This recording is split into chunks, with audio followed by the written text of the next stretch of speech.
Are you aspiring to ace the UPSC CSE? Commence your transformational journey with the Vision IAS Delhi GS Foundation Course 2025. Empower your exam preparation through cutting-edge educational technology and personalized learning experiences with tech-enabled learning. Dive into concepts with animations, videos, and interactive tools designed for maximum understanding and retention. Personalized student portal. Access live classes, recorded sessions, and extensive academic resources, all at your fingertips, anytime, anywhere. Enroll now and step closer to accomplishing your IS dream. With the Vision IS Delhi GS Foundation Course 2025, batches starting from 31st August, 5 p.m., 17th September, 9 a.m., 24th September, 1 p.m., 30th September, 5 p.m.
All right, so I welcome you all to this session. There are topics we have to be covering. First topic that we're going to be covering today would be what is called digital public infrastructure.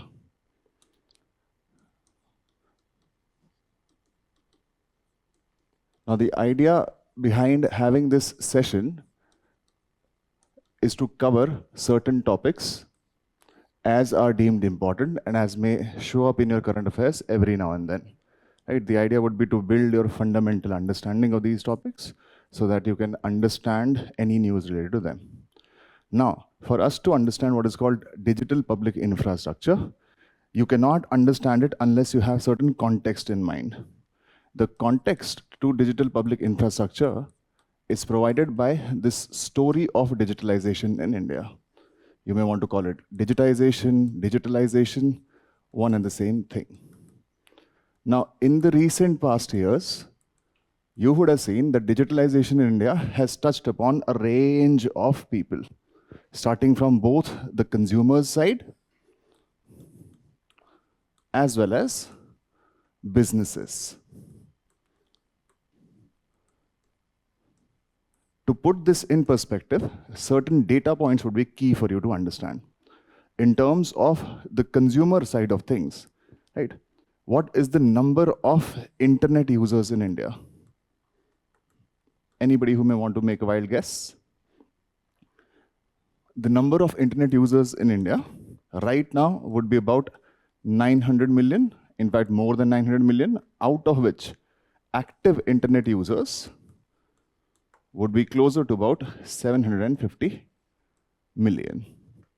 Not just internet users. How many people in the country have a unique ID of their own? Have you heard of Aadhaar? How many people in the country would have an Aadhaar number for them? It is 1.3 billion, absolutely correct. How many people in the country today have bank accounts? In the last few years, you would have seen under the Pradhan Mantri Jan Dhan Yojana itself, we have created somewhere around 53 crore accounts. Right? In India, roughly around 87 crore accounts are already Aadhaar seeded. So you can imagine the number to be somewhere upwards of 100 or crores in terms of the number of bank accounts that the country has. In terms of UPI transactions on the consumer side,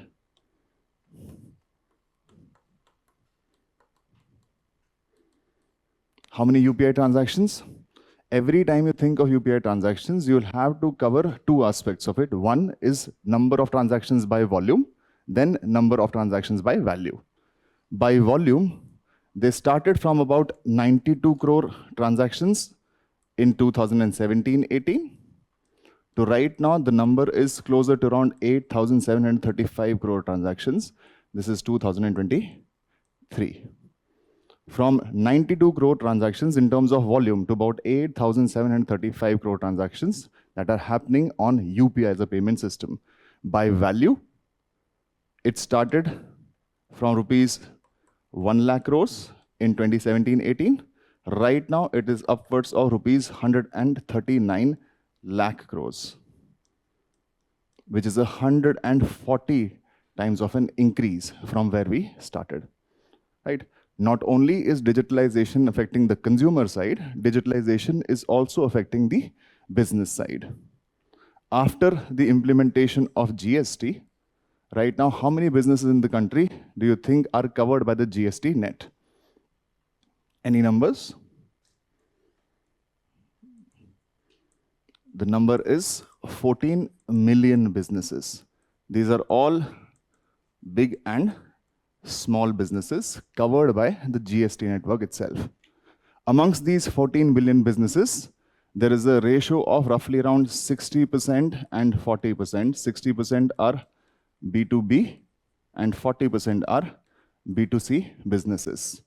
You can imagine that on our GST network itself, we have a database of 14 million businesses in India, right? And this data that we are capturing is happening on an invoice level.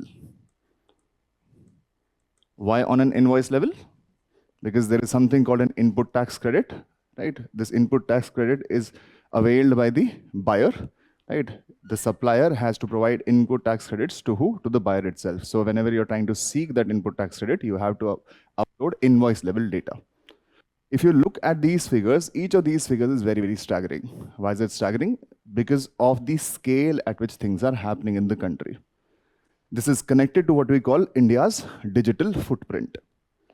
In the last few years, in fact, year 2000 onwards, India's digital footprint has increased, and it has increased at an unprecedented scale. Each of these numbers is a staggering number in itself. Right? Roughly around 8,735 crore UPI transactions, making UPI the most popular alternate payment method, not just in India, but across the world itself. Right? This is India's digital footprint. Now, from India's digital footprint, you have to understand digitization in India is fundamentally different from digitization in the West. How? Because digitization in the West happened around the same time itself, which is say 2000 onwards. In 2000, consider the case of US itself. What is the per capita income of US right now in dollar terms? Anybody who could make a guess? 350,000 on that. No, it's roughly around 89,000 US dollars per year. This is the per capita income of US right now. Around the year 2000, you can imagine the per capita of income to be of US to be about 40,000 US dollars per year, which is to say these countries were already wealthy to begin with.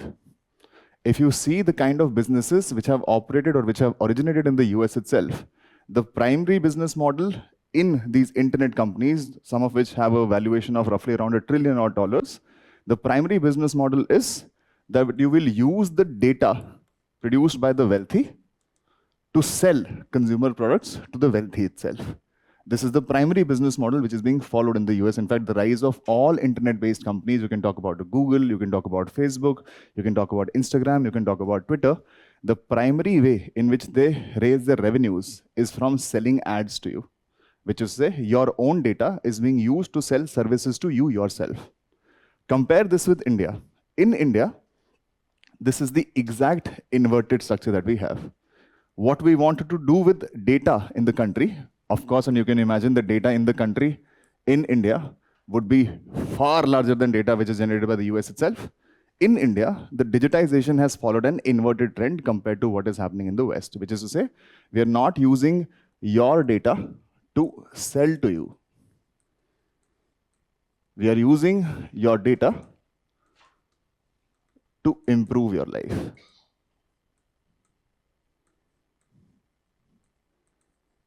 Right. India has, if I'm not mistaken, closer to about $2,000 odd dollars per capita income, right, which is about 1/40th of what is in the US itself. Right.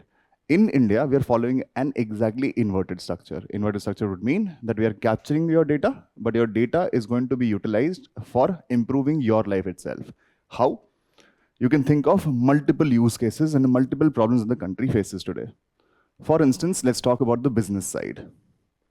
On the business side of things, we have a bunch of MSMEs. What is the main problem faced by MSMEs in the country? The main problem faced by MSMEs in the country, like she said, is institutional credit. Only about 14% of MSMEs in the country have access to institutional credit. Why? Because what the model of lending that we follow in the country is primarily what is called collateral-based lending, which is to say, you will, or your credit worthiness depends upon the kind of collateral that you have to offer to secure the loan itself, right?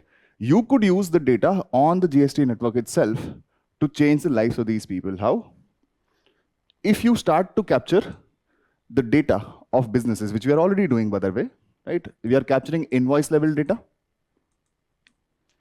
Now, invoice level data, which is to say data around your bills, right? Invoice level data presents a granular insight on the kind of business that you're operating, which is to say any business or a small business, micro business may not have collateral to offer, but what they can show is that these are my invoices. This is the kind of business that I'm generating right now, right? If I present to these invoices to my lender, and how am I going to present these invoices to my lender? I can request this data to be downloaded from the GST portal, download this data from the GST portal, or if there is a mechanism for me to directly share this data with who? With the lender itself. The lender now has a digital image of the kind of business that I'm operating, which is to say he has a granular level insight on the cash flows that I'm generating and I'm paying my GST on. If he has a digital image of the kind of business that I'm generating, now this digital image of what I call my cash flows could well be used to provide credit to me, which is to say I may not have any collateral to offer, but I am operating a fairly decent business. Right? I don't have anything to pledge, right? But my business is fairly decent, right? These are my cash flows. You can have a look at my cash flows, right? Based on my cash flows, you can provide me some line of credit, right? This is what is called flow-based credit or flow-based lending, right? Which is the shorter form of cash flow-based credit, right? This is how you can solve the problem of somewhere around millions of your MSMEs. The prime problem of those is the lack of institutional credit, right? This is one use case that we are imagining, right? It's not that this is not happening right now. A bunch of NBFCs in the country have started to adopt what is now called flow-based lending, which is say helping certain micro, medium, small, and micro enterprises with provision of institutional credit based on their cash flows. Right? This is already happening in the country, although not at a rate at which we would want it to happen, but it's already starting to happen. Right?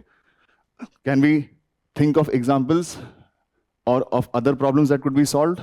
For example, let's say problems with respect to health. Direct benefit transfer could also be one more example. We'll take up that also. Right? In terms of health, what do you think is the biggest problem in the country? Expensive?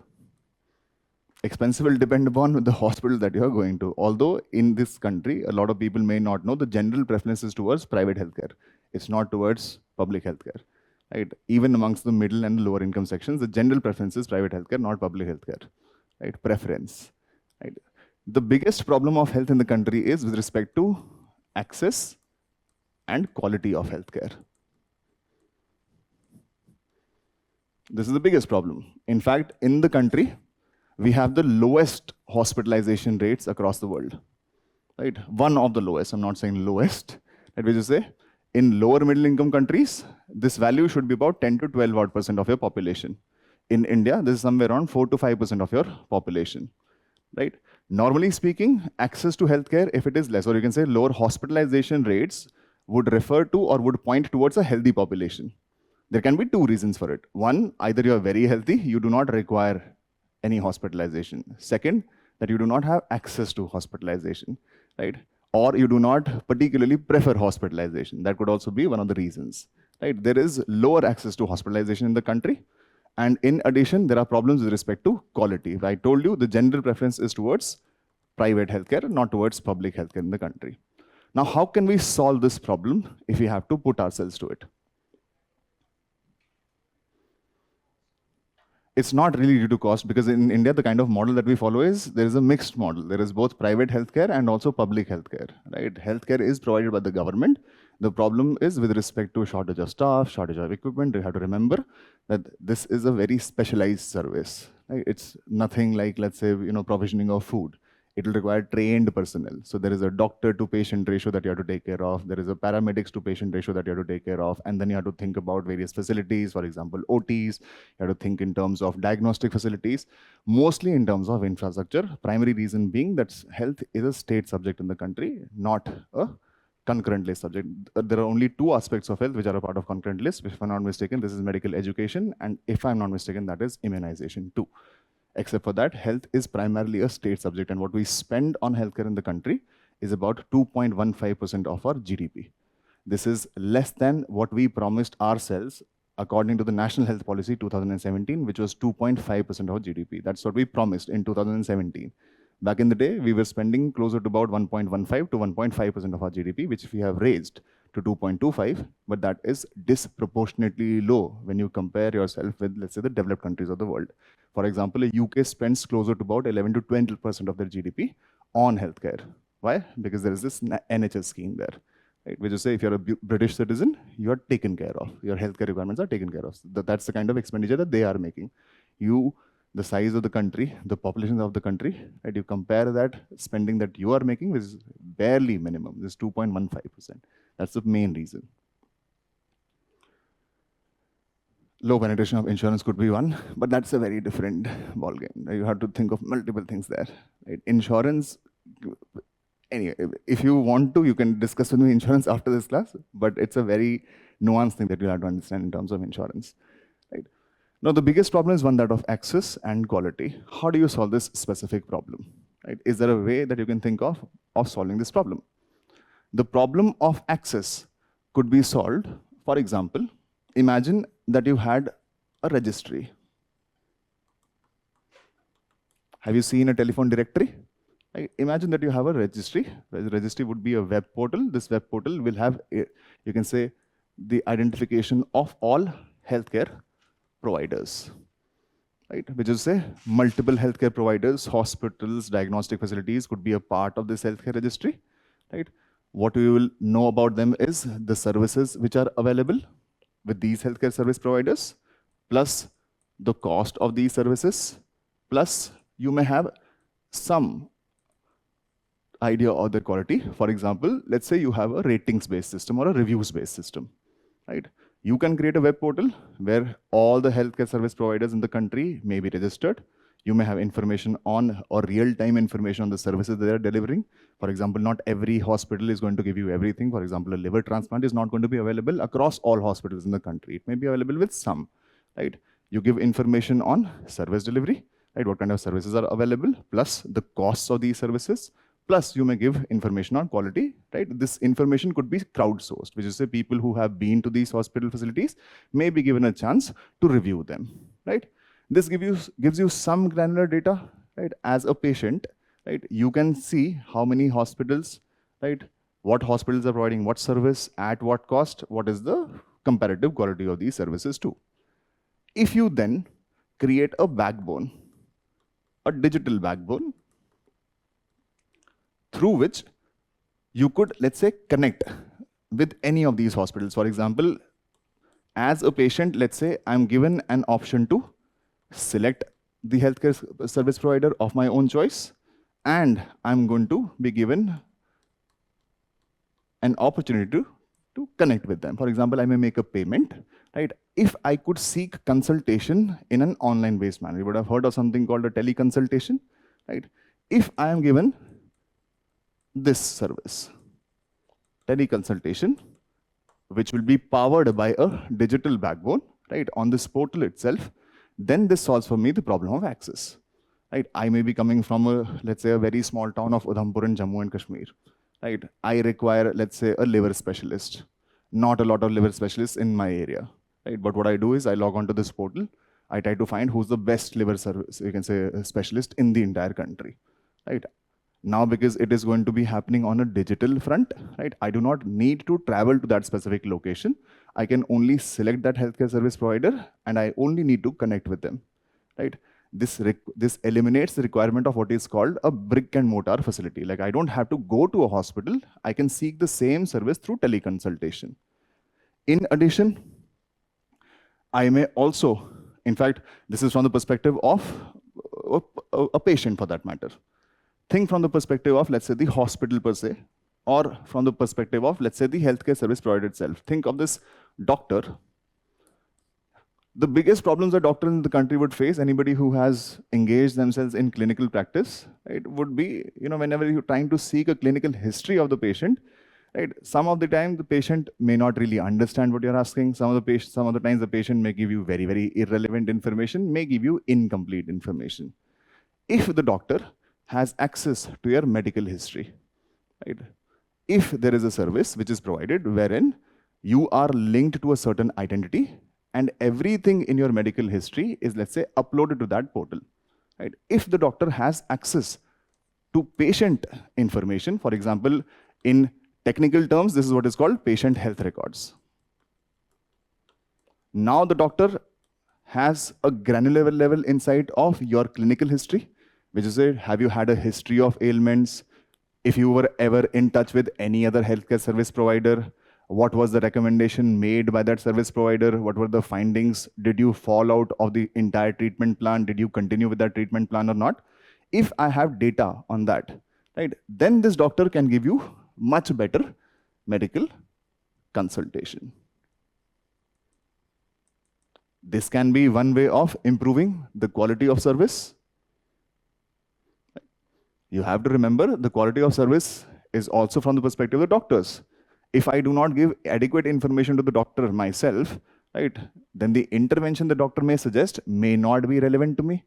Right? If the doctor has all the information that he requires, for example, my clinical history, the kind of medication I'm on, the kind of treatment plans I've been on previously, if he has adequate information on that, probably the medical intervention that he may suggest would be far better than if I do not give him inadequate or inaccurate information for that matter.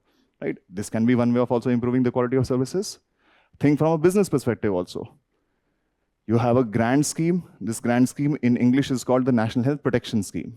Right? In Hindi, we call it the Pradhan Mantri Jan Arogya Yojana, right? Which is about what? Which is about insurance cover. Right now, you have a certain card. You take that specific card, may be cashless, may not be cashless. Right? There will be a whole lot of process and procedure behind this entire process, where you go present your golden card to this hospital. Right? The hospital gives you this specific service and then claims the reimbursement from the government itself. If everything is happening online, all of these business processes can also be streamlined for that matter. There is a digital footprint created at every step of the service delivery, right? Payments, seeking of consultation, everything is happening online. Now, because everything is happening online, you have completely eliminated, if not completely eliminated, practically completely eliminated any human intervention. Business processes can also be streamlined, right? If there was a digital footprint. In addition, there is something which is also called non-personal health data. Now, non-personal health data pertains to any health data that may be generated throughout the course or throughout the entire supply chain, which is not associated with a singular identity, right? Wherein you cannot put the name of the person, right, as to who, for example, was the doctor, as to who was the healthcare service provider, or who was the diagnostic facility, who the patient is, right? If you cannot identify this specific data with a person or an entity, it's called non-personal health data. For example, there is a lot of metadata which is generated about how many TB cases in this hospital, right? That can also be some insight. All this non-personal health data, there is a bunch of researchers who are interested in this non-personal health data too. Why? There is something called community medicine, right? For example, you may want to see the effectiveness of your programs, right? You would want to see how many cases actually appeared. For example, let's say if you have to check the efficacy of your DOTS program for that matter. DOTS program is against TB, right? How do you know that this program has been effective? If you have granular insights on real-time cases as are showing up in hospitals on a daily basis, maybe on a monthly basis, or even on an yearly basis, now that data can be utilized by researchers to probably check how effective your implementation has been, right? That can also give you policy insights, right? All of this data is right now being generated on what is called the Ayushman Bharat digital mission. Right? Much like flow-based lending is happening through the GST network, in terms of health, we are trying to solve critical problems through Ayushman Bharat digital mission, which is previously called the National Digital Health Mission. Now it's called the Ayushman Bharat digital mission, right? This is the intervention of technology in health space. You were talking about another use case. Think of another major critical problem, one that of, let's say, subsidies, or what she said was direct benefits transfer.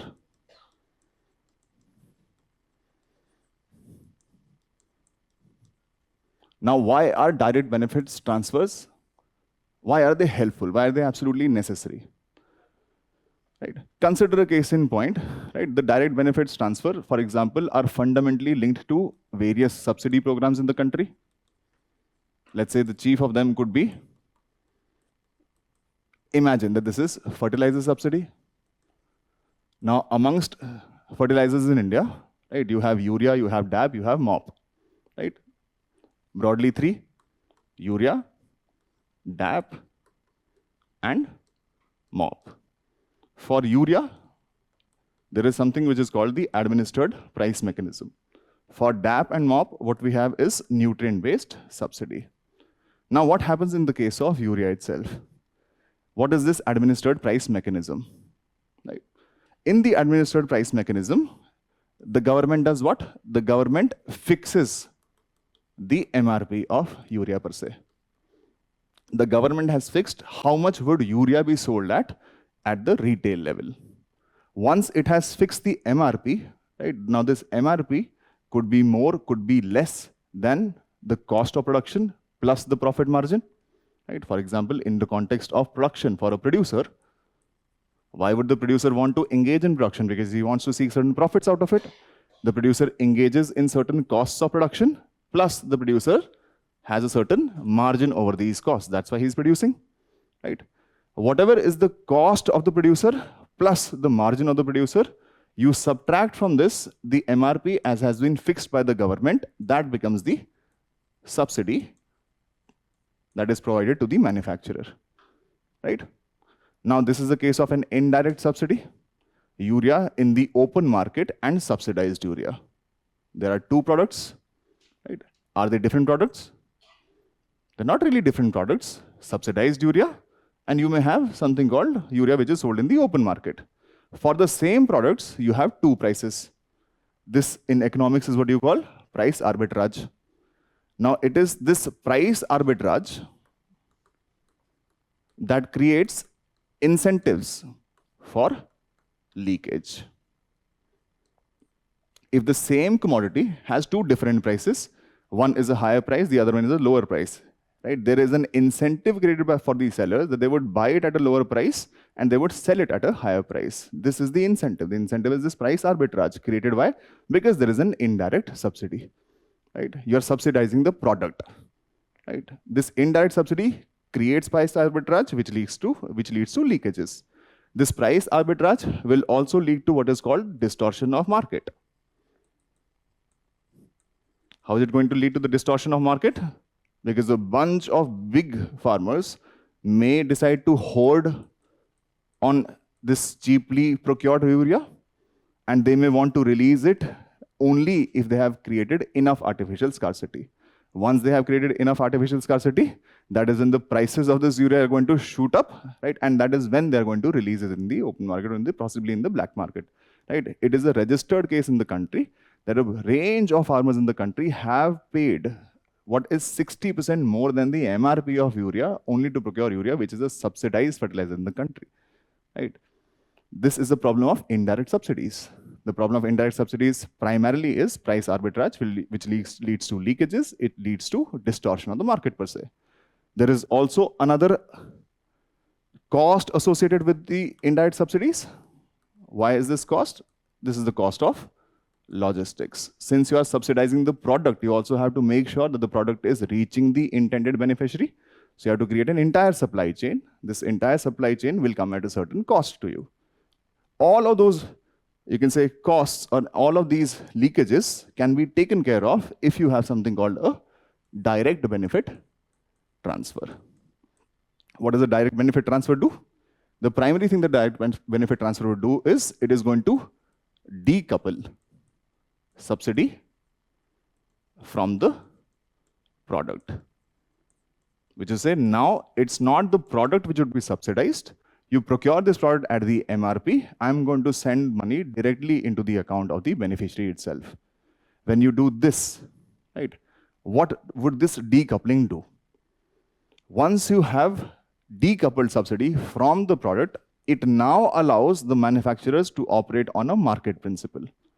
Imagine this case, where the subsidy is what? The subsidy is cost plus margin for the producer minus the MRP. Now the MRP is fixed by the government. How much ever is your cost? In fact, there are prefixed margins also. How much ever is the cost? If I have a greater cost of production, that would mean there would be greater subsidy, right? So is there any incentive for the producer to reduce the cost of production? Right? In India, what we do, right, to make sure that this does not happen is, one, we have prefixed margins, and then in terms of cost, we employ certain penalties on producers. These penalties are linked with their energy use. Primarily, what is the component or what's the main component of or what's the main cost of production of urea? It could be naphtha or it could be natural gas, right? The main cost is the cost of energy. If you are using more energy than are the prescribed norms, there will be some penalty on you. 70% of the cost is basically the cost of naphtha or would be the cost of natural gas, whichever is we are using to manufacture urea. But this is a very, very indirect mechanism. Fundamentally, in this system, there is no incentive for the producer to reduce the cost. What I now am doing is, I am trying to decouple this subsidy from the product itself, which is say, the product is going to be sold at the MRP. What I'm going to do is, I'm going to transfer the subsidy component directly to who? To the beneficiary. If the product is going to be sold at the MRP itself, is there any incentive for the producer to be manufacturing it at a higher cost? Now, this will include into what is called market competition. There is not a single manufacturer of urea. There are many manufacturers of urea.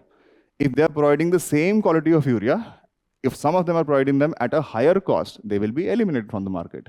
The incentive is for you to compete in terms of cost and quality both. If you're providing the same quality at a higher cost, nobody is going to buy from you. Right? Now this market is going to be operated on what is called market principles of demand and supply, right? Aided by fair and free competition, right? Which is a net benefit for who? It is mostly a net benefit for the consumers. Why? Because now the producers are going to be competing amongst themselves. This is a major benefit from what?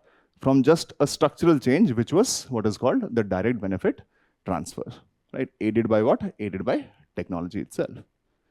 Is there any other case that you can think of in terms of where technology can be roped? Education. Education how? It can be, certainly, but education how? इससे फायदा क्या होता है?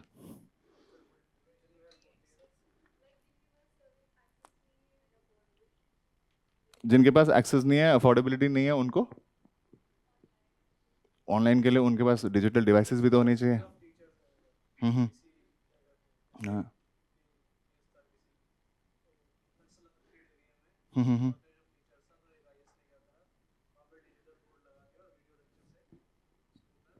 Makes sense. You have to realize that video lectures and live teaching are two different services. Like, there is a facility for you to interact with me, ask me questions in real time. On a video lecture, this facility is not provided. Although, yes, we can solve the problem of access for sure. That is absolutely correct, right? If you can think of any other example, for example, in terms of crisis management. Remember the times of COVID? Remember the second wave of COVID itself? In the second wave of COVID, you would have seen there were a lot of deaths which were happening.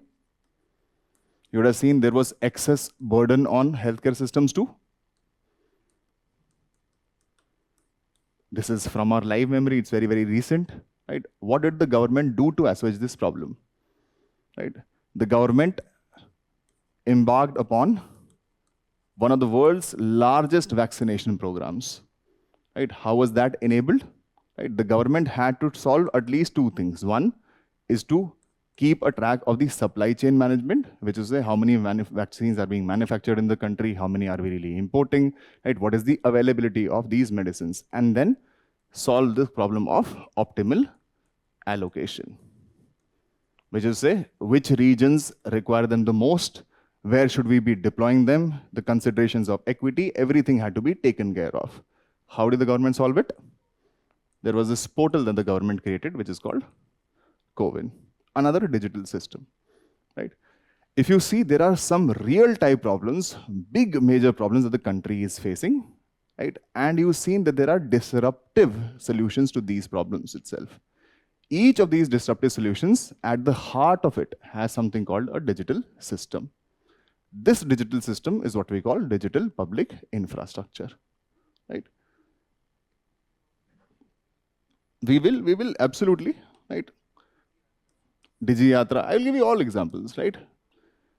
There are digital systems which are at the heart of this transformation, at the heart of this, you can say, disruption that we have seen. And this disruption is happening at an unprecedented level. Now, amongst these digital systems, what we have discovered is the most effective digital systems have to have at least three characteristics. One, there should be a characteristic that they should be able to establish the identity of people. Second, there should be a characteristic of what we can call exchange of information. And the third characteristic, which is absolutely desirable, would be one that of payments. It's not to say that any system which does not have all the three capabilities will not be a digital public infrastructure. It will be. But the most effective digital system would be The one which has all of these three characteristics. The characteristic of establishing the accurate identity of people. Why? This identity creates trust. And this trust is absolutely necessary for people to adopt the system. Second, there has to be some accurate exchange of information happening, right? Because you have to deploy these systems at scale, there should be this function, which is one that of exchange of information between different digital systems. And the third is one that of payments. Payments primarily for what? For the transfer of value. When you take these three layers together, right? These three layers taken together is what is called a stack. Right? A stack is a collection of all of these three layers. You have to remember, right, what you may have studied India stack. Right? India stack is a collection of these digital systems. Each of these digital systems in their own right is also DPI. It's not just all of these three systems taken together. The most effective systems would be one where there are at least three basic characteristics. Right? One that of identity, establishing identity accurately or authenticating identity also. Then this facility of exchange of information between multiple digital systems, and this facility of making payments, right, or exchange of transfer of value through these digital systems. All of these three taken together is what is called the stack. Right? A stack is a very, very common term that people in the tech space would know. There is something called a full stack developer. A full stack developer would be, right, the number of technologies that a particular developer knows, or the number of frameworks that a particular developer knows. Anybody who has had a computer science background is going to be able to understand this so much better. Now, each of these three characteristics of digital systems, like I said, makes it what is called a digital public infrastructure. There are three things that you have to understand, right? Which is to say, each of these words, digital, public, and infrastructure. The most easy of them, or the easiest of them, is to understand is digital. Why? Because we are talking about technologies, we are talking about the cyberspace, right? What about public? Right? Now, public, you have to understand both commonsensically and also economically. What makes these digital systems digital public infrastructure or public infrastructure is the fact that one, these are widespread in terms of use. Right? There is a widespread use of these technologies. Second, these systems may have basic functions, but these basic functions are performed in a very, very powerful manner, which is to say they are performed at scale. I'll give you numbers around scale too. Right? And the third thing is the functions that these systems are performing have a core social importance. This gives the public characteristic to these infrastructure. One, that there is a widespread use of these digital systems. Second, they have certain core functionalities, but these functionalities are performed in a very, very powerful manner. In fact, most of these systems can be coupled together, right? And then the third thing is that these functions that they are performing has a certain social importance. For example, DBT has a certain social importance too. What is the social importance? There is a range of farmers in the country. 86% of your farmers are small and marginal, right? There has to be some level of income support to them. It's not really an income support, but this is the support at the level of inputs, right? You are aiding and assisting your small and marginal farmers, right? For example, in terms of COVID, right? You wanted to prevent these vaccine preventable deaths. You wanted to reduce the burden on the healthcare systems, right? That is why COVID, that's a social importance as a function too. This gives to this infrastructure what is called the public characteristic. And why is it called infrastructure? All of these digital systems, why are they considered infrastructure? That's the core question. First is digital, very simple to understand. Second, public. Third is infrastructure. Why infrastructure?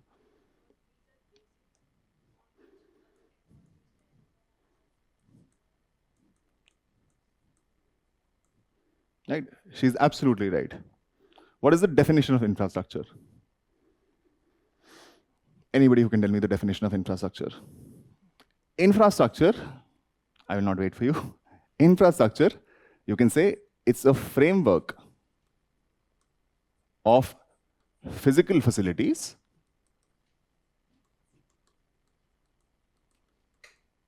that does what? that enables the provisioning of other goods and services.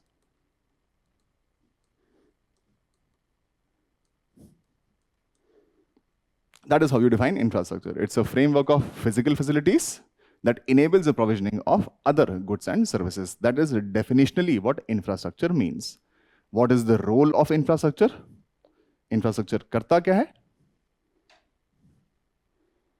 Or how does the infrastructure impact the economy? There are two kinds of infrastructure, if you know, right? Economic infrastructure and social infrastructure. What is the role of infrastructure?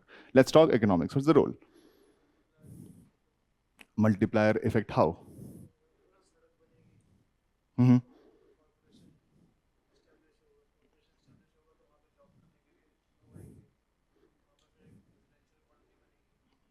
ठीक, perfect, perfect, right? You can say enables economic growth, बहुत ही broadly अगर बोल पाओगे, right? You have to understand that the effect of infrastructure economically is two aspects. One, that infrastructure affects what is called the cost structure, and infrastructure also affects the broader structure of the economy. Two core economic roles of infrastructure are these. One, that there is an impact on the cost structure. The second is that there is an impact on the structure of the economy in general. What is the impact on the cost structure? Infrastructure is known to increase what is called the marginal productivity of labor.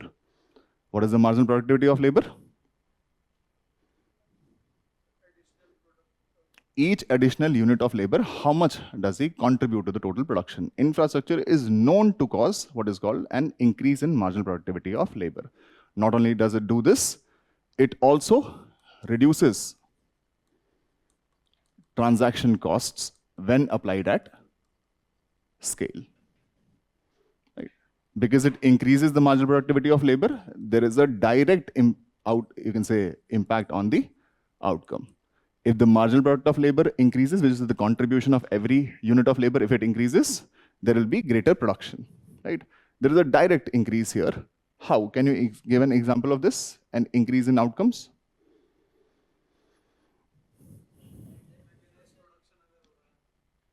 Mechanized production.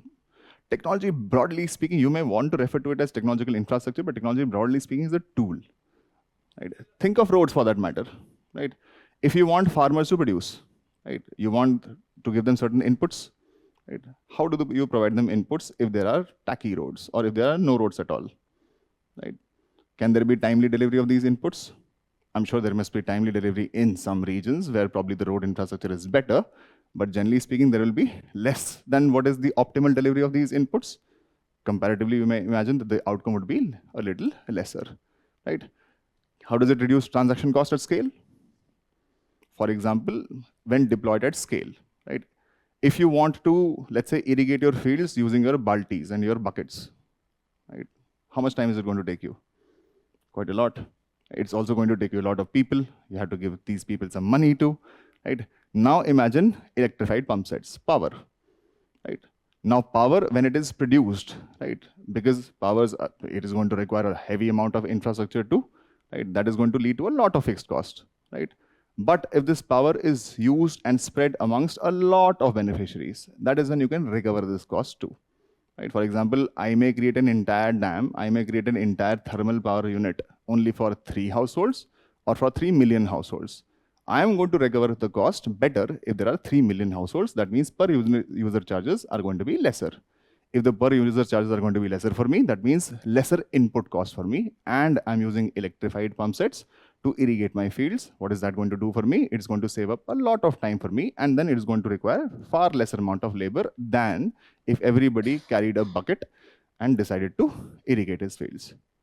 Right? There is a reduction in transaction cost too.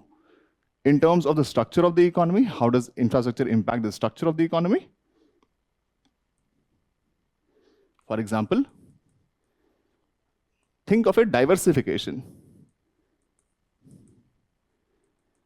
Let's say the rural economy is, let's say, connected to mobile internet now. Same people in the rural economy can now take up temporary jobs.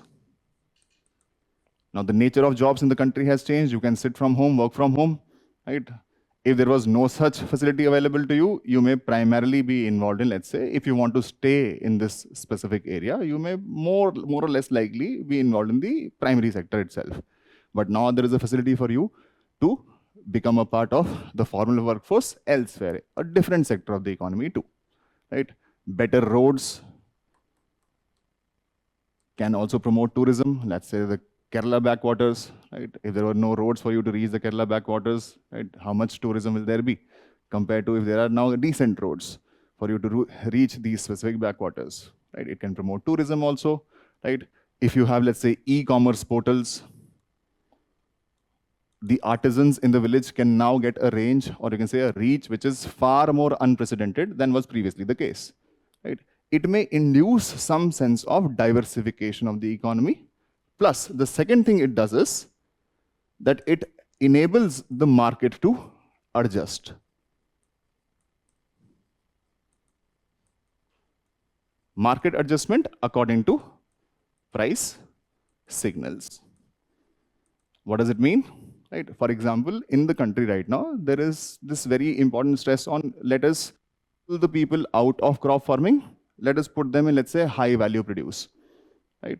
Why? Because a lot of people are engaged in crop farming, right? That would create a situation of disguised unemployment. If you want to help people raise their incomes, might as well push them towards producing, you can say, a crop produce, which is valued highly. For example, horticultural crops. Now, these horticultural crops also have a very low shelf life, right? Imagine that this high value produce is now in great demand in city one. One, if the farmer gets information that this high value produce is in particular demand in a specific city, this information is going to help him produce this, right? And then imagine, let's say there were highways and not just broken roads. These highways are going to facilitate timely and a faster deployment of his produce to that specific city. Something changed in terms of prices in a specific city, right? The farmer completely changed his direction of supply, right? This is enabled how? If there is information-related infrastructure. This is enabled how? If there is also delivery-related infrastructure, which is highways. Fundamentally speaking, infrastructure has two important roles to play. One is changing the cost structure. The second is changing the structure of the economy per se, right? All of these roles, if information plays them particularly well, right, you will say that there is an improvement in the standards of living of the people. Why? Greater employment, greater incomes, and then there is also something called social infrastructure, which is, say, better healthcare, better education. This would mean better entrance to the future workforce. Right? You may even have something which most people just conveniently oversee, which is called convenience of life. Tourism in itself has a certain merit. Right? If you have a lot of time that you can save because there are highways, there are connectivity, right? You may enjoy tourism in its own right itself. Right? That is for you to improve your standard of living also. This is the role played by infrastructure. If you look at each of these digital systems, all of these digital systems are exactly doing the same thing. Are these digital systems improving the marginal productivity of labor? Is the marginal productivity of labor being improved by these digital systems?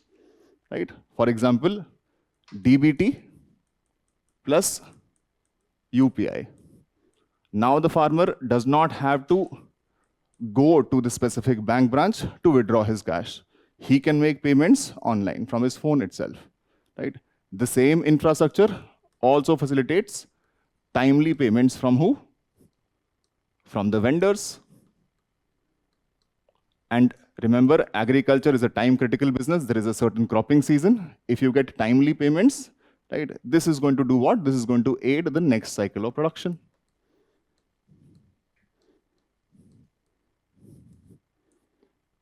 If you create, let's say, an e-commerce platform for, let's say, artisans. Now, the same artisans sitting from their home can have a much wider audience, right? Huge audience. without them having to set up any physical kiosk anywhere. Imagine having to go to a Kerala to sell, having to go to a Delhi to sell, having to go to a Rajasthan to sell, multiple places that you have to go to really sell. Right? There will be a lot of cost involved, there will be a lot of time involved. Now you have that reach sitting from the comfort of your home, and you don't have to spend anything in terms of creating this physical infrastructure or even on your travel, your accommodation. Right? This leads to an increased marginal productivity of labor. In terms of transaction costs, does digital infrastructure reduce transaction costs? In fact, there are numbers around it. Before you had eKYC, the transaction cost involved for setting up a mutual fund, the KYC transaction cost, which says that there would be some person who is going to come up to you, you'll have to produce certain documentary evidence, which you'll have to get a printout of, right? Then you have to keep a lot of copies, then you have to go to a photographer, get a photo clicked, right? Then you have to buy a certain glue, and this person is going to come to you, he's going to verify these documents. If everything is right, great. If it's not right, he may have to come to you again, right? All of that cost involved, plus the wages that you're paying to this person. Before eKYC, KYC used to cost roughly around 1,000 per transaction. Now, after eKYC, this is rupees 5 to rupees 6 per transaction. This eKYC has enabled a lot of mobile prepaid connections in the country too. Back in the day, you had to fill up a range of different forms and then you had to wait for the SIM to activate. Now it takes you not even an hour completely. Right? This eKYC is the reason, is a very, very big reason behind financial inclusion. Previously, this is the money that you had to spend per transaction, that it made no sense for people to be investing less than rupees 1 odd lakhs in a mutual fund. Now the per cost transaction is rupees 5 to rupees 6. Right? That means small ticket investments can also be made towards mutual funds too. This is a very, very critical intervention, right? Reduction in transaction costs. This reduction in transaction costs is facilitated by what? Is facilitated because your digital infrastructure is operating at a scale. Do you know what is the number of transactions that your UPI system is holding at this point in time per second? 3,700 transactions per second, which is the highest in the world. 3,700 transactions per second. Can you imagine the amount of bandwidth which is being used to enable this, right? Real-time eKYC, right? You have to imagine this. Then the third would be changes in the structure of the economy. How will digital payments change the structure of the economy? For example, if you utilize the GSTN network, right, now you are bringing people online if they can secure credit, institutional credit, by becoming a part of the GST network. A lot of them would be incentivized to come online, register themselves with the GST network. You are creating an online system, which is also very high productivity system. Previously, your systems were offline, low productivity, and you can say millions of microeconomies. Now you have an online system, or you have the potential to have an online system, which will also be powered by very, very high productivity, and then there will be a mega economy. Big businesses, small businesses, all of them are on the GST network itself. Right? They're not being dealt with differently. You're creating and consolidating them in a singular space. Right? Changing the nature of the economy from offline, broadly informal, low productivity, and collection of millions of micro enterprises to now what is called an online, high productivity mega economy. This is a change in the structure of the economy itself. This is the reason why we call each of these digital systems DPI, Digital Public Infrastructure. Now, for you to have digital public infrastructure in the country, you have to remember the stack that India has is what is called the India stack. Remember, this stack would mean what? It would mean all the 3 layers or all the different layers of digital systems as may be very, very interoperable. Right? This India stack has 3 layers. One is called the identification layer. In fact, not 3, up to there are 4 layers that they speak of. The identification layer, the data exchange layer, the third is the consent layer, followed by the payments layer.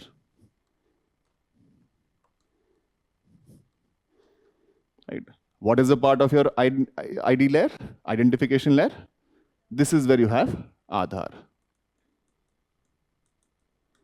A unique ID provided not just to the citizens of the country. You don't necessarily have to be a citizen of the country for you to get Aadhaar, but every citizen in the country most likely is going to get Aadhaar. Roughly 1.3 billion unique IDs we have created right now, right? What is this ID layer going to do? It is going to enable trust by enabling authentication, that the data is authentic, right? Followed by a data exchange layer. What is a part of data exchange layer? What is the broader role of this data exchange layer? The broader role of the data exchange layer would be to, one, store information, two, retrieve this information, to verify this information. Verify how?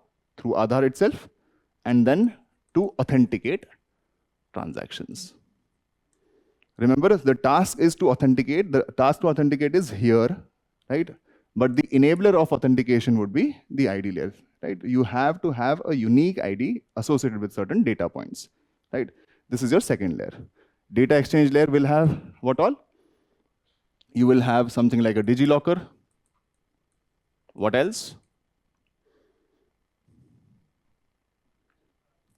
Health card. There is something called the eKYC. Remember, task pado. It's the storage, retrieval, verification, and authentication, right? There is e-signature, yes. Right? E-sign, eKYC, DigiLocker, right? These are where most of your data is being stored. This is where data is being retrieved from. This data is being verified through the ID layer, right? And these systems are enabling what is called your authentication of data. Now, any such system where there is data exchange happening, this data exchange has to be one secure and consensual, which is why we have created one more layer, which is what is called the consent layer. The task is to make sure that data exchange, this part, is secure and it's also consensual. How are we creating this consent layer? For example, you have something called account aggregators. Have you heard of something called account aggregators? What the government is out to do is they are creating what is called data fiduciaries. Remember, fiduciary comes from the word trust, which is say, let's say if you have to engage in financial transactions, there is a range of new entities which are coming up where your financial information will be secured, right? It will be stored, right? If you have to, let's say, share information between, let's say, your bank or maybe a borrower for that matter, right? This information will flow through a layer of account aggregators. These account aggregators will be powered by what is called e-consent managers or digital consent managers, right? Which will be basically some APIs which are going to ask of you whether you consent to sharing these services or not. Account aggregators is primarily for financial purposes right now. We are thinking of creating multiple account aggregators across different dimensions too. Primarily right now, these are for the financial aspects, which is all of your financial information being stored by these entities. Norms and guidelines have already been prescribed by the RBI, right? If you want your data, financial data to be, let's say, transferred over or to be shared with another intermediary, right? This account aggregator will seek a consent from you digitally. Right, which is, do you want to share this information or not? Right, these e-consent managers are also very critical to your Ayushman Bharat digital mission. You do not want your data to be stored in a manner which you may not like. You may not want your data to be shared with people without your consent. For example, your financial data, your health-related data. Right, there has to be some anonymity in terms of how you are storing this data, how you are sharing this data. There has to be some consent. For them, we have consent managers. Remember, consent managers are not people. This is once again technological tools, right? This is what is called the consent layer. And the last layer is one that of payments. Payments where you have UPI, owned by what? Owned by the NPCI. You also have something called Aadhaar-enabled payment services, right? The India stack has these 4 layers. Remember, first one is identification, second one is data exchange, followed by consent, and followed by the payments layer. You will have digital public infrastructure across each of these layers. Together, you may even have a system which may require multiple layers. But it does not mean that DPI means only a collection of these. No. You may have digital public infrastructure. For example, UPI itself is also linked to your information. Right? There is a certain bank account number, there is a certain Aadhaar authentication of your bank account number. The data is being stored here. Right? The data is also being exchanged. It is also facilitating payments. So you will have DPI across each of these layers. You may have certain systems which may require multiple of these layers too. This is the India stack. The key principles behind creating these India stack would be one, that of what is called interoperability.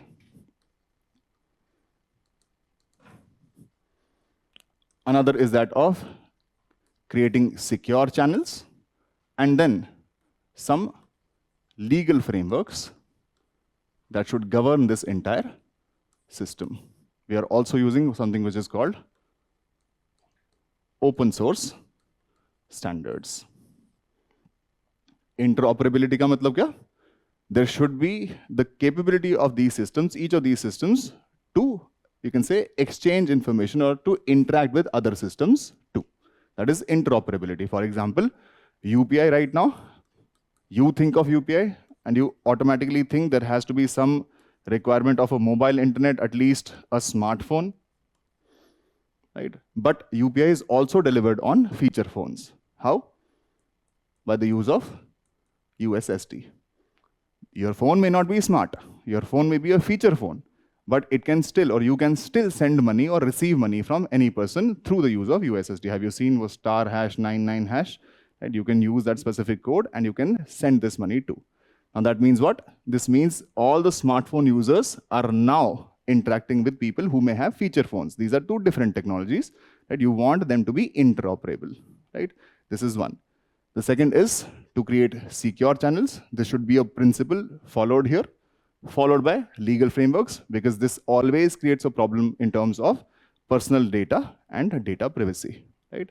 So there has to be some legal frameworks which should govern this entire digital public infrastructure, followed by what is called open source standards. Open source standards, why do we require open source standards? Open source standards would mean that multiple parties may be free to use this stack, right? No charges whatsoever. The idea is to create a scale of sorts, right? It should not be the responsibility of, let's say, the government alone. If you're even a private party, you may utilize some of these standards for creating public solutions or digital solutions of your own, for that matter. These are the key operating principles. Remember these four: interoperability, security, legal frameworks, and then open source standards. Now followed by, you may think, what is the role and advantage played? Role of digital public infrastructure. Now think of the role played by digital public infrastructure. Remember, these are a range of different solutions. It's not just a singular solution. What is the role played by digital public infrastructure, if anybody could now tell me? Financial inclusion, absolutely. Financial inclusion, first you'll have to elaborate on this. Financial inclusion, how? It was only through these systems that your PM-J Jandan Yojana, JDY, has been powered, right? Which is to say, you have created some 57 crores of these accounts powered by these digital systems. If you were to do it manually, the same thing could have taken you years and years together, right? It's only a matter of time from about 2015-16 to right now. Right now, you have some 57 crore accounts, only PM-JDY. Right? This is what you can think of financial inclusion. 55% of PM-JDY accounts are women-based. Right? So you can give an example here. 55% of Pradhan Mantri Jan Dhan Yojana accounts, which deployed, you can say, DPI or used DPI, are for women. This gives you an example of inclusion. You may also give an example of inclusion, for example, amongst MSMEs. Roughly around 70% of transactions right now are happening electronically, of which about 90% are happening through UPI itself. So it's touching upon multiple sectors across the country. Right? This is inclusion. Right? What else can you talk about? You may talk about the enhancement of public service delivery. All of these systems are so scalable. Right now, more than 400 schemes and sub-schemes of the central government, state government utilize what is called the direct benefit transfer. Not only enhancing public service delivery, which is say the expanding the scope and reach of public service delivery, there is also an element of enhancing quality of public service delivery.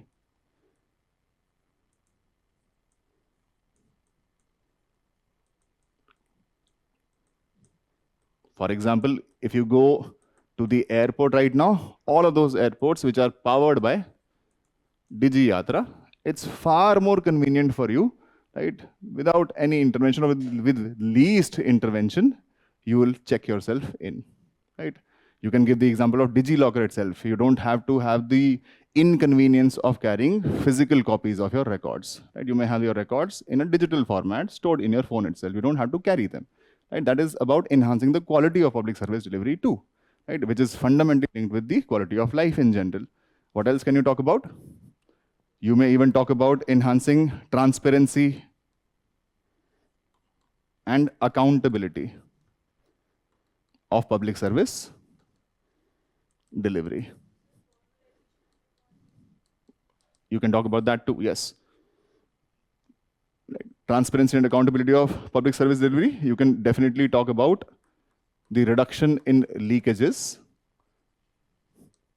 related to multiple subsidies when you roped in what is called the direct benefits transfer.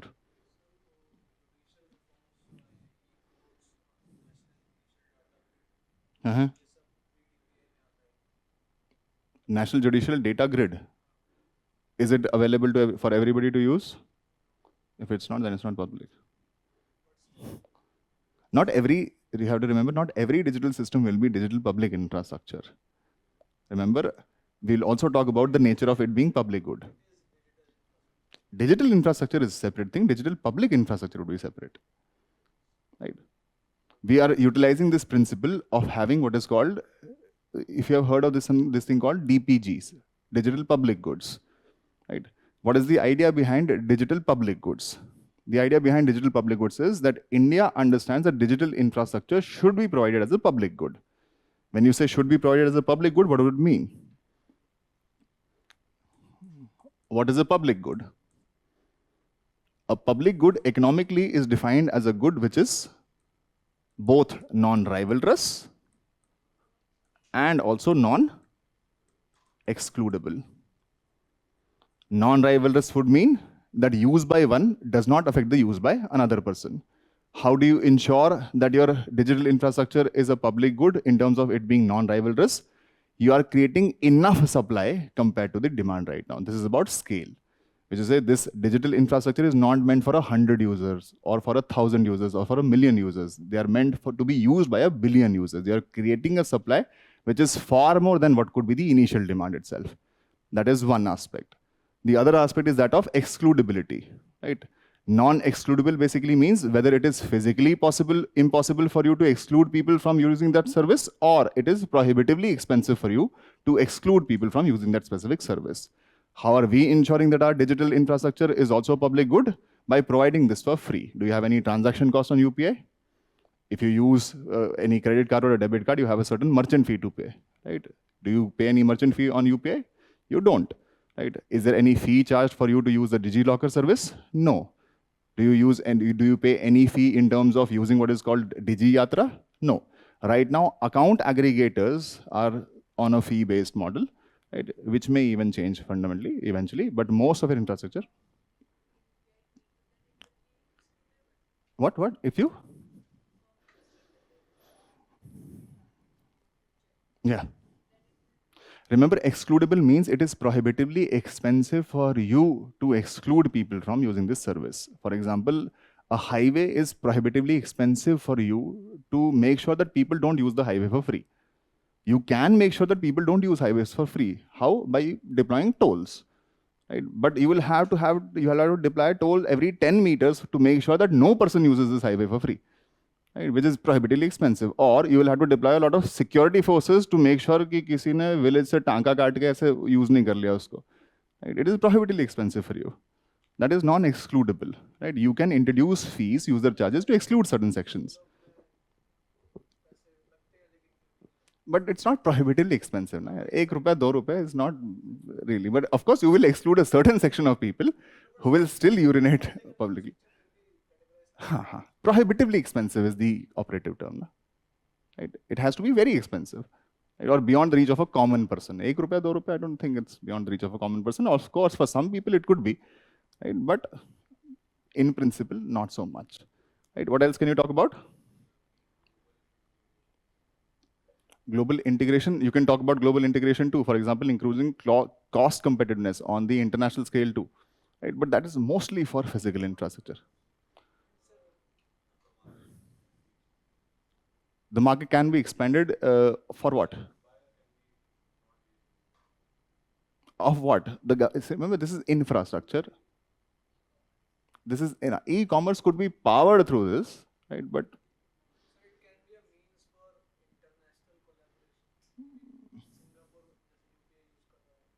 you can. Probably you may think of this the de-dollarization of the entire world. Probably there could be some role that NPCI or the RuPay card may play, but that is far-fetched. You can talk about accelerated pace of development. Not only are we talking about quality, not only are we talking about public service delivery, we are also talking about the pace of delivery too. Right? For this UPI to go in 2017-18 from only 1 lakh rupees ke transactions, 1 lakh crore transactions worth of value. In terms of numbers, there were roughly around 92 crore transactions. From here to 2023, 8,375 crore transactions.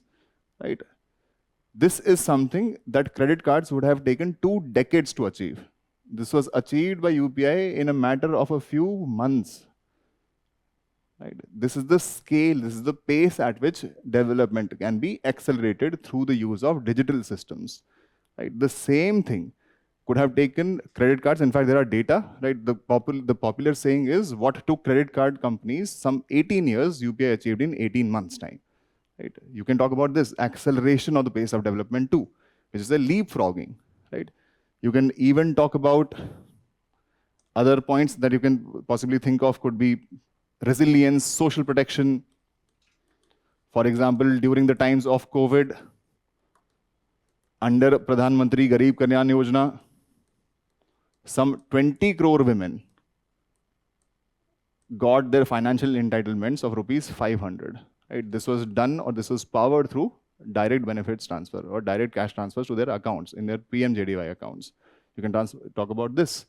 Right? You can even talk about resilience of any economy. For example, resilience in the times of COVID itself. COVID is an example of resilient systems that you are trying to create.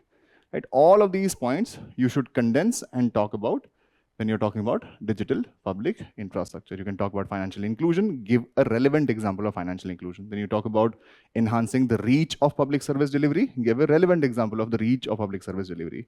Then you talk about the quality of public service delivery, give an example of quality of public service delivery. Then you talk about transparency and accountability. You talk about accelerated pace of innovation. You can talk about social protection, resilience. In fact, you can even talk about innovation. Right? For example, a lot of these players, payment apps right now, they are also involved in something called cross-selling. Right? Have you not seen a PhonePe? PhonePe is also trying to sell you an insurance. PhonePe is also trying to sell you other financial products. Right? This is an example of cross-selling. It is not only and only a payments app. Right? They are also trying to sell you certain financial products, which may lead to probably an enhanced health insurance cover, an enhanced general insurance cover too. You can talk about that innovation too. Right? These are all the key benefits. And if you have to remember the challenges of DPI, what could be the broader challenges? You can talk about digital divide. But remember, digital divide is a point that anybody, even without preparation, is going to write. Digital divide, pakka likhega, 100%. But it is a point, of course it's a point. Yeah. You can talk about problems of equity, which are fundamentally linked with what he mentioned, digital divide. which is, since we're talking about the cyberspace, people who have access to digital devices and people who know how to use these digital devices, only they can benefit from this kind of infrastructure. If you don't, right, then you will be left far behind when the economy is accelerating in terms of pace of development. You can talk about this, considerations of equity. You can talk about considerations of security. Remember, this will become a part of your critical information infrastructure. What is critical information infrastructure? Any infrastructure or any part of infrastructure that deals with information, you can say the debilitation of which may have profound impacts on the social security, on the financial security, the economic security or integrity, or generally the security of a specific nation. Any attack on these financial systems debilitate the entire banking system of the entire country. So there may be security considerations which may emerge from it. You may also talk about concerns with respect to privacy. This data has to be stored in a very confidential manner. There should be concerns with respect to privacy here, right? How is your information being used? In fact, there is a very potential threat of the state turning into a surveillance state. And this state may even deny you certain services. You may talk about denial of service. Remember, if you don't have a COVID vaccination certificate, you cannot enter into an airport. If you do not have an Aadhaar card, right, you're not going to get any benefits. Right? You can talk about this. In fact, considerations of equity you should definitely also talk about having digital public infrastructure does not mean that everything has been taken care of. There may still emerge problems of inclusion and exclusion errors. Right? Have you heard of type 1, type 2 errors? And exclusion. It's a very, very common type of errors, for example, in terms of DBT. Who are the beneficiaries? Identification of these beneficiaries. Inclusion error ka matlab kya? Some people are included who should not have been. Exclusion ka matlab kya? Some people who should have been included are excluded. That may always emerge in terms of identification, which can further be streamlined by the use of Aadhaar identification, but then that will require proper seeding of Aadhaar numbers. Right? You can talk about this. And last, you definitely should talk about what is called structural impediments. What are structural impediments? For a developing economy, the structural impediment would be the cost and capacity to create this digital infrastructure. For any developed economy, the same structural impediment would come from what is called legacy systems. For example, the credit card companies, the debit card companies are not going to like the rise of this alternate payment method, which is UPI, which does not require any debit card, any credit card. There may be certain legacy systems in place already, which may hamper the transition of an economy from being an offline to an online economy. For developed economies, this is a major problem, legacy systems. For developing economies, the major problem is one that of cost and that of capacity. This is all about digital public infrastructure. Any questions?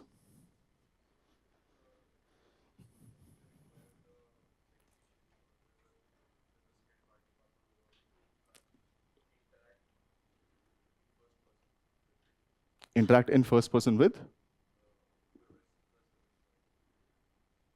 I don't get your question.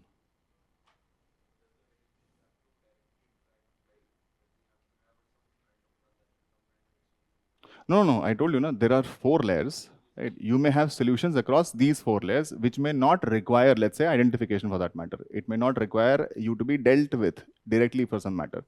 Right?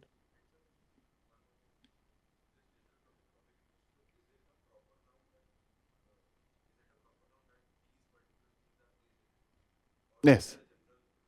It's not a general thing. It's a very, very specific thing. Digital public infrastructure would mean one infrastructure in the digital space, which also has public good characteristic. That would be digital public infrastructure, which is why some of its subset are also commonly called DPGs, digital public goods. Right? Digital public infrastructure, the most effective one would be where you have all the 3 layers. Right? But each of these 3 layers may have a unique digital public infrastructure well within it. For example, UPI in itself is digital public infrastructure, which may form a layer like that of a parent. You can say, think of this as a payment layer. For example, if you have to have DBT may rope in UPI itself. right? Which is it's not necessary for you to be transacting with UPI itself. DBT would mean putting cash directly into your bank accounts.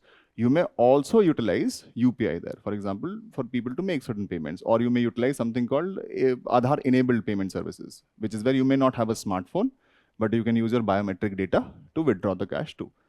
Right? Now your Aadhaar enabled payment system will definitely have two layers. One, it will have Aadhaar, it will also be a payment solution. Right? That in itself could be a DPI in itself. Right?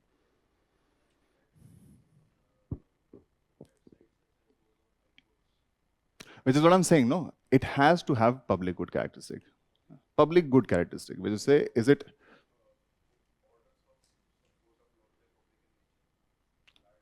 if they are being provided publicly speaking, right? If I can access it, you can access it without any prohibitive cost, then it will be a digital public infrastructure. Right?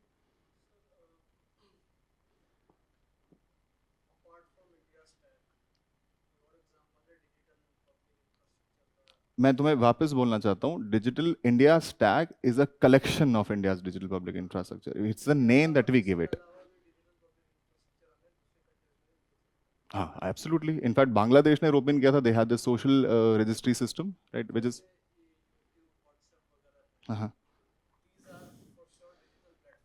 these are platform. Yes. Why would they be digital infrastructure? See, remember, infrastructure is a physical facility which enables provision of other goods and services. You understand this? YouTube, you may think of it as a video streaming technology, and technology is a tool. Infrastructure is a physical facility itself which is going to help people provide other goods and services. Right? For example, you are using certain technology to provide.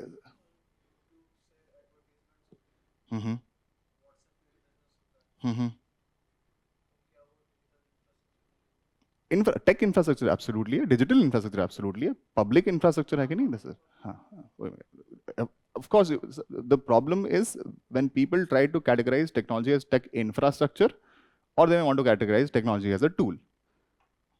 You get this? For example, if you are using ML, right, to provide a certain service to people, right? Let's say you are in the business of fact checking, or you're in the business of, let's say, copywriting. The service that you provide is copywriting, but you use, let's say, ChatGPT. Right? In this case, ChatGPT would serve as a means for you to provide that specific service. Technology in this case is a tool in itself. But ChatGPT is a commodity in itself. Right? That commodity, you may think of it, if it is being allowed to be used freely, right? And by most people, which it is, right? If they're not charging you for using a specific service, not a premium, then you may want to call it infrastructure too. But more or less, technology is always or not always considered a tool. Tool and infrastructure, थोड़ा सा फर्क है, nuance. Absolutely, overlap तो हमसे. Public good कह सकते हो कि नहीं? Is it non-rivalrous? Right now, yes, right. But if a lot of people are using, for example, ChatGPT का जो free version है, you may want to call that as one. But ChatGPT also provides better services at a certain premium. Free service कई बारी चलती है, कई बारी नहीं चलती है, right? Is it non-rivalrous? Yes. Is it non-excludable? If you are not charging for it, yes.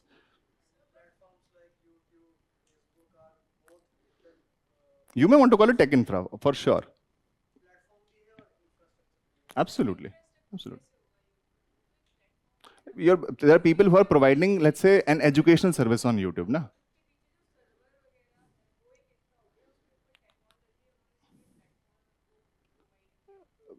अब तुम उन फिजिकल सर्वर्स को ही इंफ्रा बोलोगी और इस पोर्टल को नहीं बोलोगी, तो that will be unfair, right?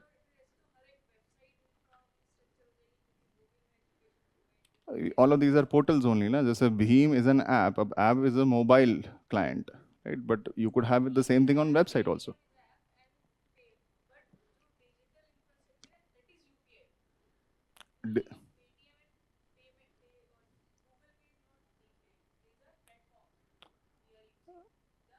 Yes, yes, because there's just layers over your UPI. Yes. He's asking about a very specific circumstance where somebody is, let's say.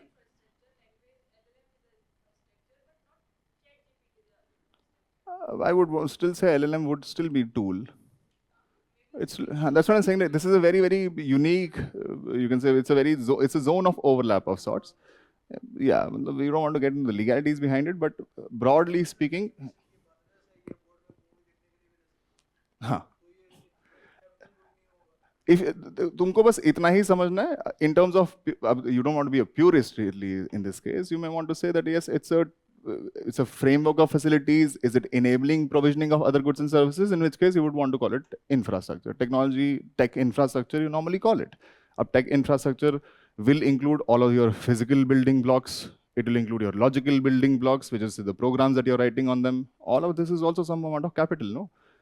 You have to make sure whether you're calling it a certain tool or you're calling it an infrastructure. Infrastructure will have a certain watertight definition, which is that it has to be physical facilities or digital facilities right now, which enable provisioning of other goods and services.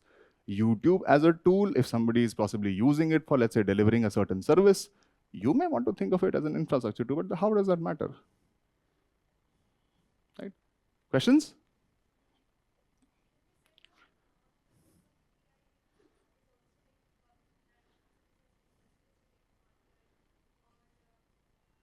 The messages that you get from RBI,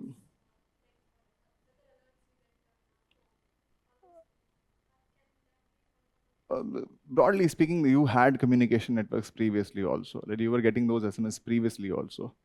Right? You would want to be talking about certain digital systems on the web itself, right? Which are enabling provisioning of certain services. Right? Those SMSs previously you were also used to get. Extension services, previously people like farmers also get certain messages all the time. Right? Those services kept on happening previously too. Is it happening on the web? No. SMS की बात कर रहे हो ना आप? No.